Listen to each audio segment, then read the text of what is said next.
So last week we specifically talked about when we have a sequence that's linear and worked with them. And then today we're going to do what's called geometric sequences in series, and these have to do with exponential ones. Okay? So we did linear ones with arithmetic sequences, and with geometric sequences, it's exponential functions. So when we have exponential functions or geometric sequences, then what happens from one term to the next is they multiply by the same number, and that number we have a specific name for it, and we call it the common ratio, and we use the letter R for those purposes. So when we were dealing with the arithmetic ones, we use D, the common difference. If it's geometric or exponential, then we use R, which is called the common ratio. And it's called the common ratio because we divide to find that number. We take the next term and divide the previous term to get it. So here in this case, they have a Wimbledon Ladies Singles Championship. Started with 128 players and ended up with one, okay, the champion. And from each term, if we divide, we can see that every time it cuts the number in half. And that should make sense to you that if 128 people played against each other one-on-one, then after they're done playing, there's going to be 64 left, right? Because half of them are going to win or half of them are going to lose. Okay. All right, so we're going to look at, first of all, just like we did with the arithmetic sequences,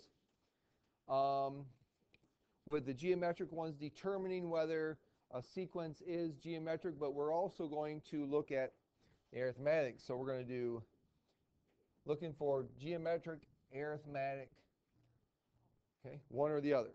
Or it could be neither one. So since we know what arithmetic looks like, we're going to involve that in our conversation also today.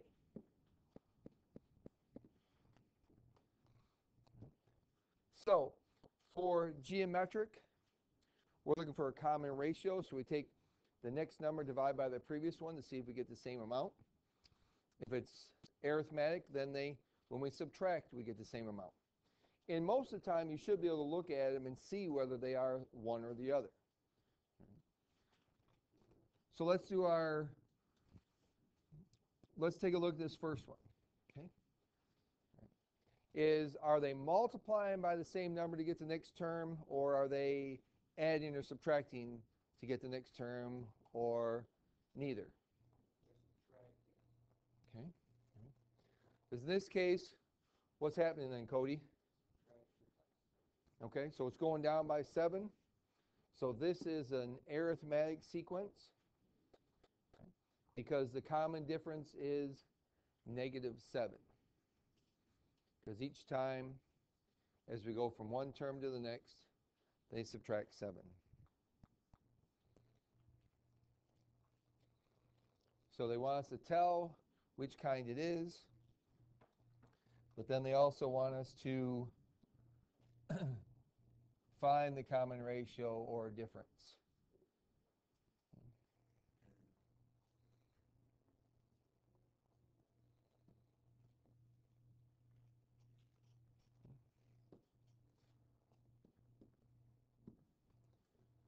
All right, letter B.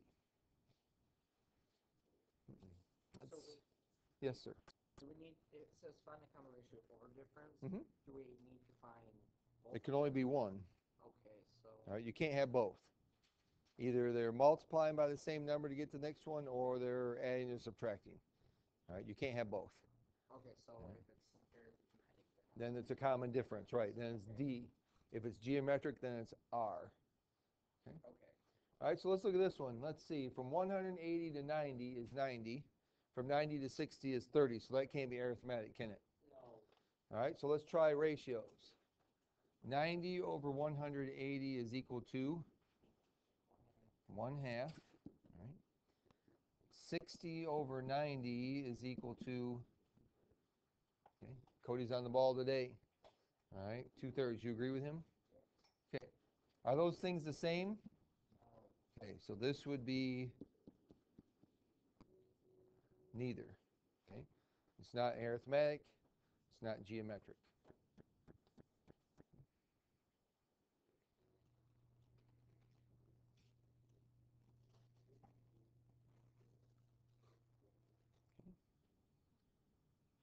All right. Letter C. We got the numbers 5, 1, 0.2, 0.04, and so on. So first of all, look at the subtracting, finding the common difference. Is the distance from 5 to 1 the same as it is from 1 to 0.2?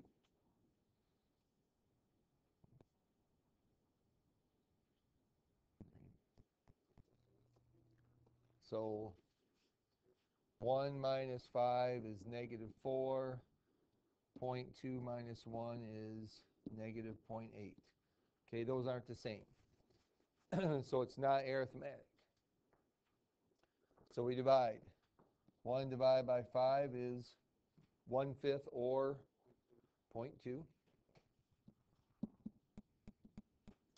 And 0.2 divided by 1 is, okay, that's pretty easy, right? 0.2 divided by 1 is 0.2. So if these two are the same, then probably they should all be that same amount. So this is a geometric sequence.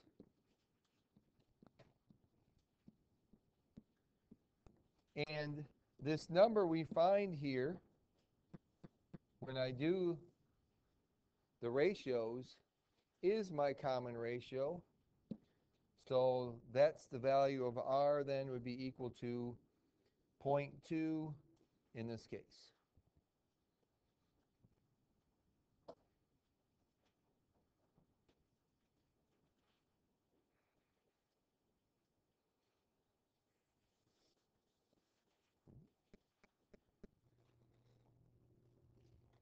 So we subtract to see if we get the same number. If we do, it's arithmetic. If we divide and get the same number, then it's geometric.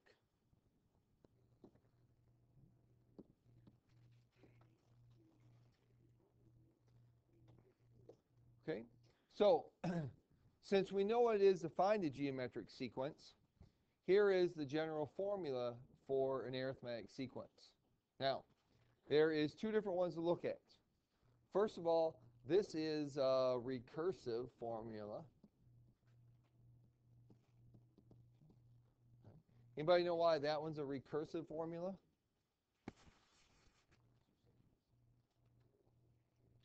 Why?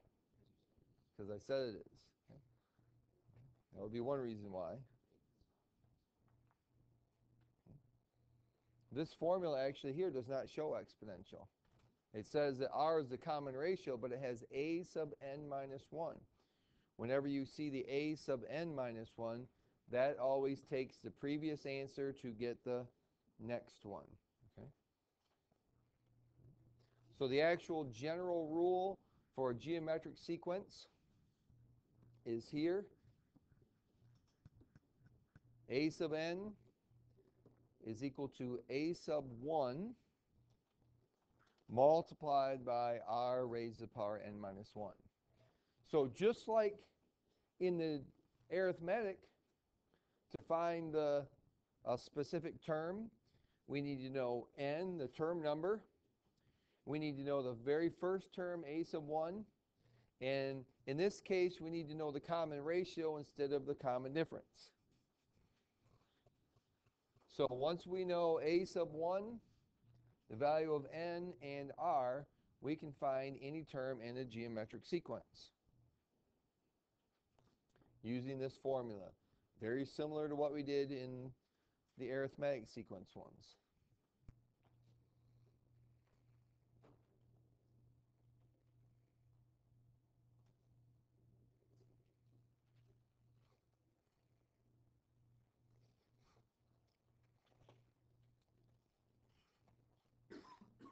So to find the seventh term of this geometric sequence, 3, 12, 48, 192.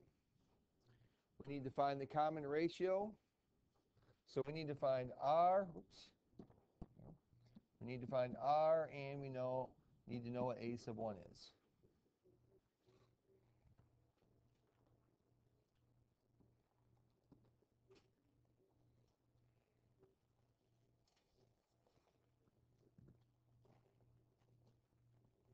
Okay, we're going to find R by dividing.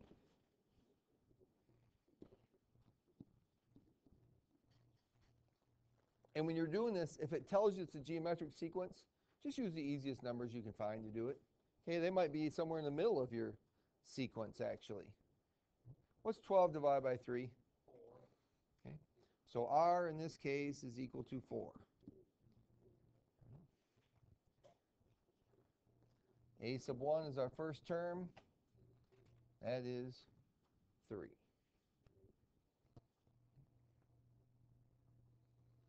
So to find the seventh term, we're going to do 3 times 4 raised to the power of 7 minus 1, or 3 times 4 raised to the 6th power. And that's something then that you can just type right in your calculator.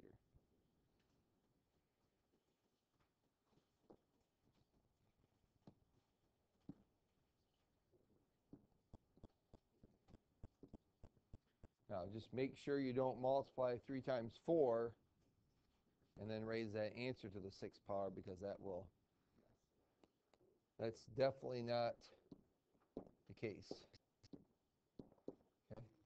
It's a big difference in 12,288 and 2,985,984. Okay, so make sure you raise it to the power first, order of operations, and then multiply by the number in front. So this is 12,288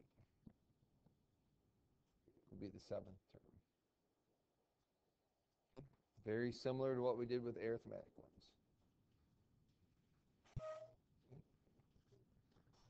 So let's just do letter A here then.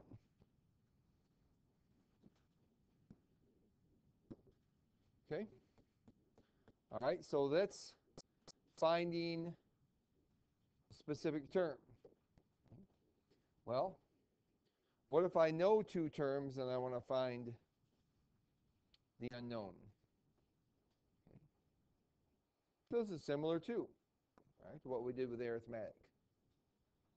It says find the 8th term of the geometric sequence when A sub 3 equals 36 and A sub 5 equals 324. Now, and this leads back to a general formula that we wrote when we were doing the arithmetic ones also. And so here's how we're going to look at this formula. We're going to say that A sub n is equal to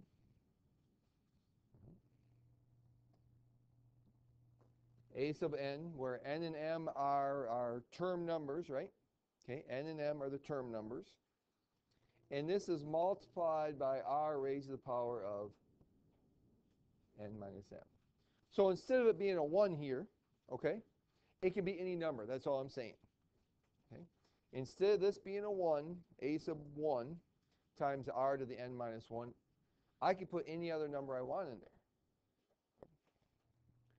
So in this case then, and n is always going to be the bigger term number, okay? Bigger term number. So in this case, a sub n would be a sub 5, or 324, and a sub m would be a sub 3, or 36. So this is just another version of that general rule. So we'll put 324 in for a sub n. So the big one is always... The bigger term number always goes first. Okay? I mean, you don't have to do it that way, but I need to, because I want my exponent to be positive, not negative. Equals 36 times r raised to the power of 5 minus 3. So the first thing we're actually doing is finding r. Just like the first thing we did with the arithmetic ones is we found the common difference. So we're going to find the common ratio first. So what's the first thing I do to solve this equation? Or what do I do next?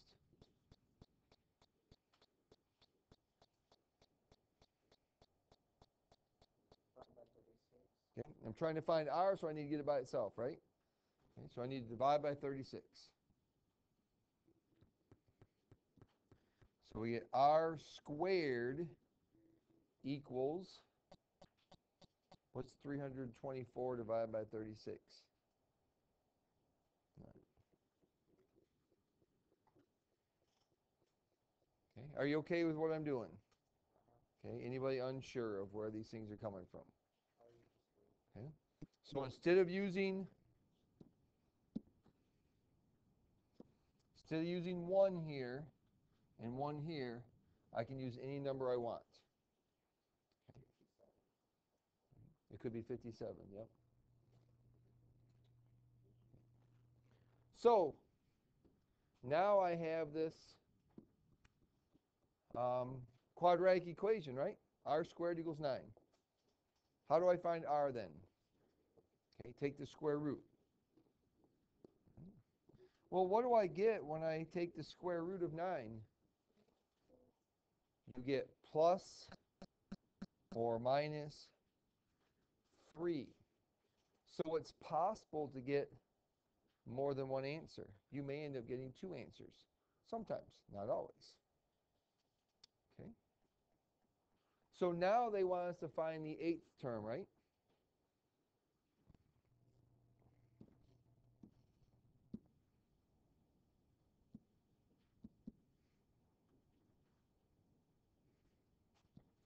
A sub 8 then. Which term is closer to 8, 5 or 3? Okay.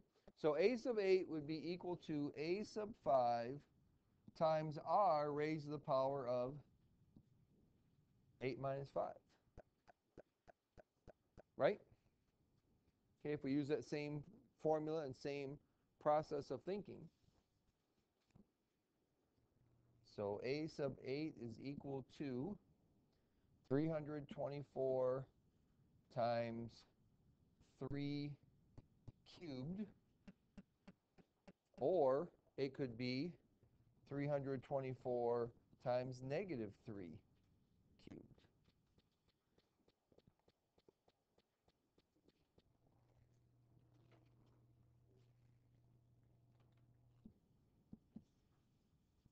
Since we're finding the 8th term and not the negative 8th term, though, we only need positive 2. The 8th term or the negative 8th term? Never mind. No, you have to use both of them. There are 2 possibilities. Because here's the thing to look at. Okay, let's take our calculator and let's do it with this. 324. Okay, that's my number, right? And I'm going to get from the 5th term to the 8th term, I have to instead of adding or subtracting it 3 times, I have to multiply by it 3 times. So times 3 times 3 times 3. Okay? So my positive answer is 8,748. You all done with that, Nick? Okay. All right. Let's finish it tomorrow then. So there's my positive answer. Or 324 times negative 3 once, twice, and when I do it the 3rd time, I end up with a negative number. So the answer here is a sub 8 equals plus or minus 8,748. It could be a positive or a negative number. Now here's the thing, okay? The reason that's true is because this number here is what? Odd, okay? If that number was even, then it wouldn't matter. Whether it's positive or negative, the answer would always be, there'd just be one answer then, okay? Depending on whether this number in front, 324, was positive or negative. So you can use this formula here to find all of them. So let's try one.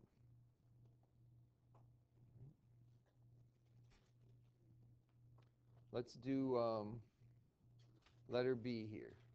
So if we start with fractions, the answer should be fractions. Yes, if you start with fractions, your answer is fractions. If you start with decimals, the answer is decimals. Yep. Okay. All right, we have a thing called a geometric mean. And what the geometric mean is, well, wait a minute, what's a mean?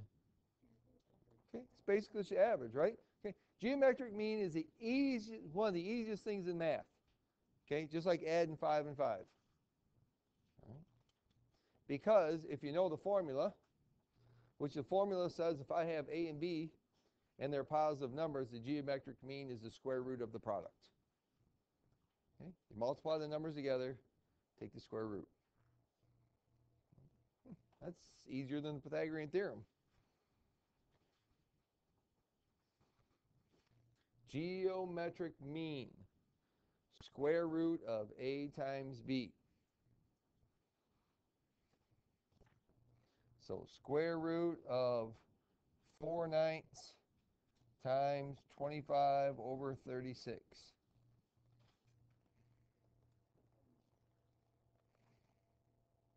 And you can find this answer two different ways. You can multiply, then do the square root, or you could do the square root and then multiply. Doesn't matter.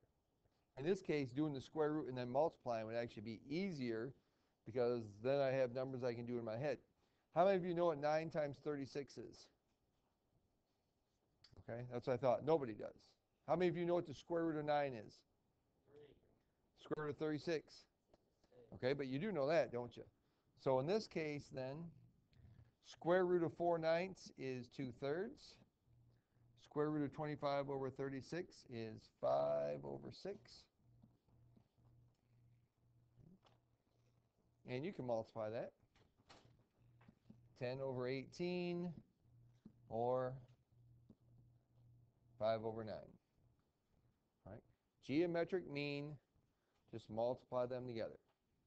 Take the square root.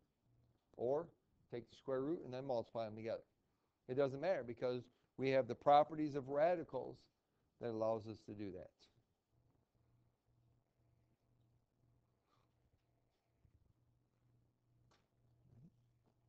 Ashton, what's the square root of 16? What's the square root of 25? And 4 times 5 is 20. There you go. Check it out. Square root of 16 times 25, 4 times 5 is 20. Okay? Geometric mean. Easy as that. Okay. Always good to have something easy, right? Stinky?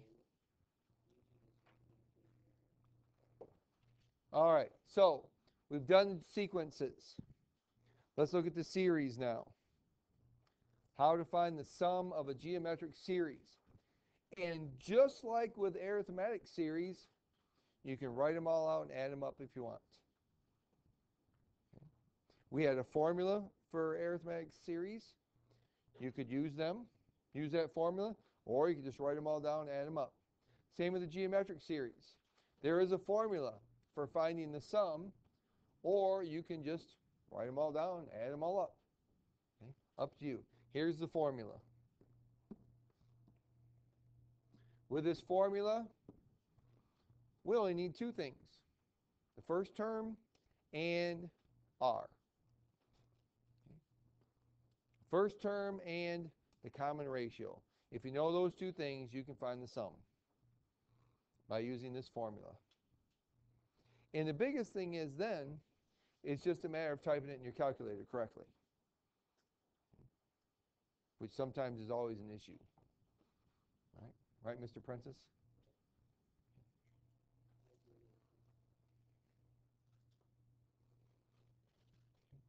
Now these are partial sums, and in lesson 5, what we're going to do tomorrow, we're going to talk about infinite sums, where infinite sums are when it's going to go on forever and ever and ever.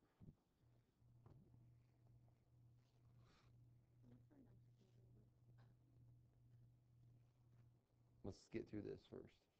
All right. So we want to find the sum of the first 8 terms of this sequence. Okay. How many of you can, we know the first 5, how many of you can find the next 3 and add them? Hopefully all of us, because what are they doing from one to the next? They're doubling, right? Okay, 1 times, because this is a geometric sequence, so they have to be multiplied. So a sub 1 is 1. All right, that's good. We got that one. Okay. R, take the second term, or take any 2 terms and divide them. Okay, what's 2 divided by 1? What's 4 divided by 2?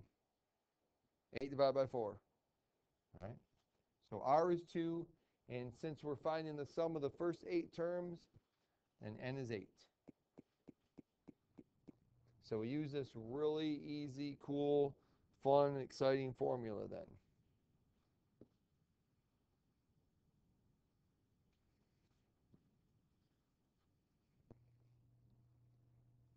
Oops, threw it too far.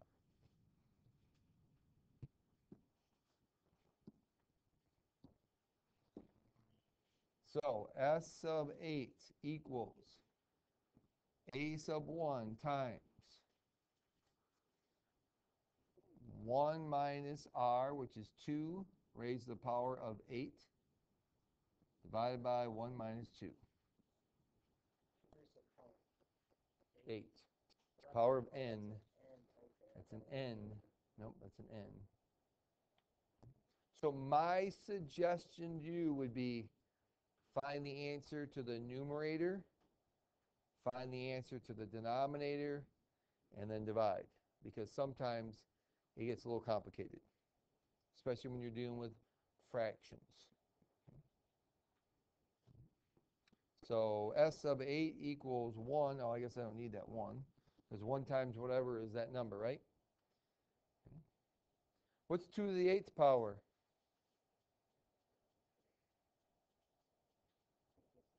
Okay, 256. So we have 1 minus 256 divided by negative 1. Well, what's 1 minus 256?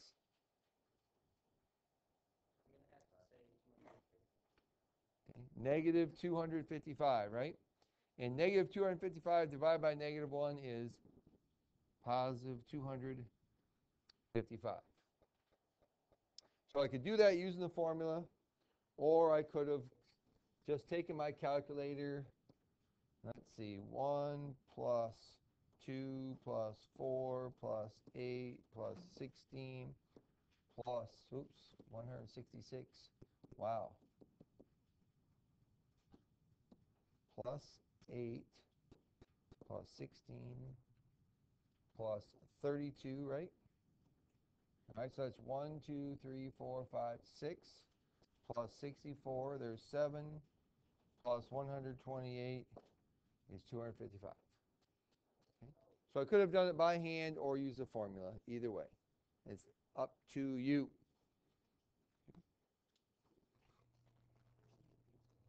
All right, letter B.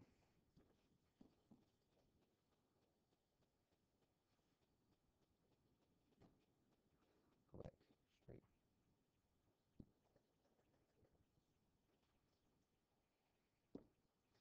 Okay. Now for letter B, this one doesn't tell me A sub 1, does it?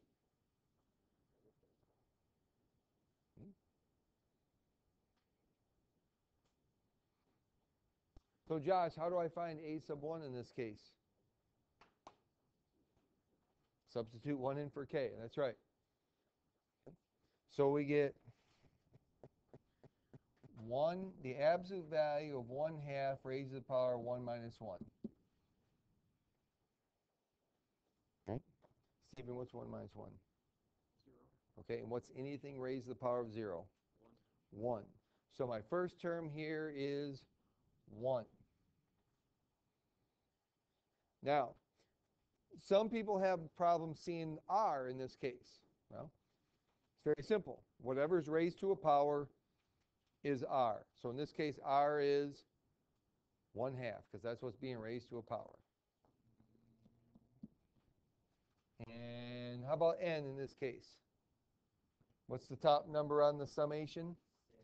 6.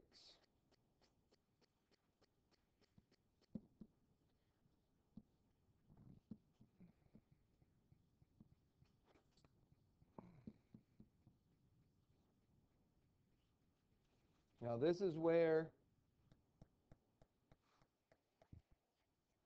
it's better to do the numerator and then the denominator.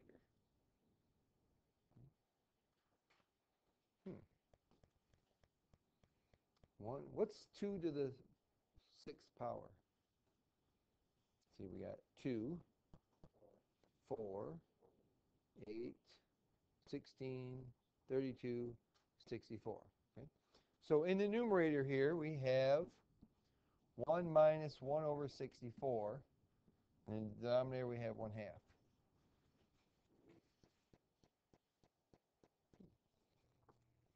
Okay?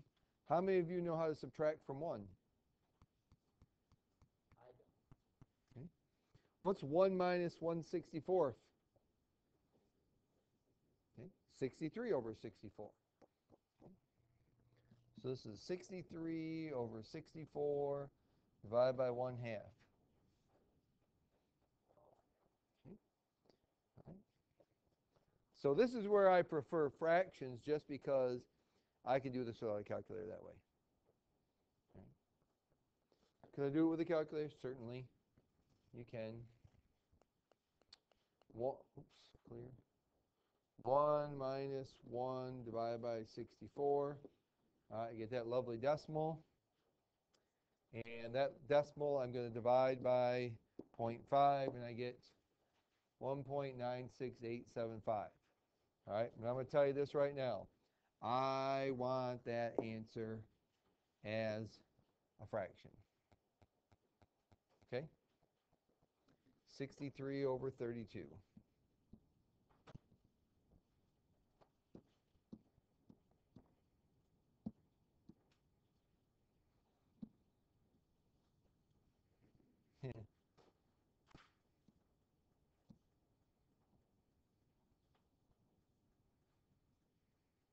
Write your answer as a fraction, not as a decimal. Right?